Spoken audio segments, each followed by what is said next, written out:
After growing up in Baltimore, then moving to North Carolina, I would say I have a fair perspective on different classes of black people in America. I've seen different types of mindsets of black people in the poor working class, the middle class, and somewhat of the upper class.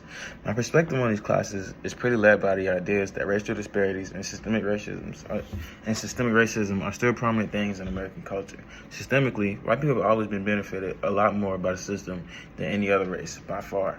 With that being in mind, I understand how hard it is for black people to be successful, especially when there are people out there who don't want to see black success.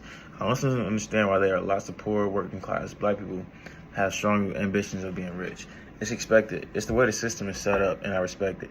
But I also understand the perspective of people who are fine and content in doing what they want, even if it doesn't necessarily attribute to the economic success of black Americans.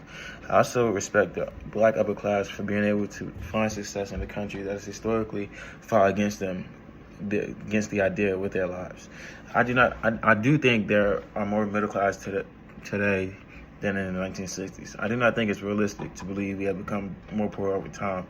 There are a lot more freedom for people to make money, even outside of a degree. And I've been around and seen many middle class black folks. Most middle class black people, my parents included, have a hustle mindset. They do not have degrees, but they work hard and try to make money. And their children, me included, doing things like pursuing educations so that they're able to sustain themselves.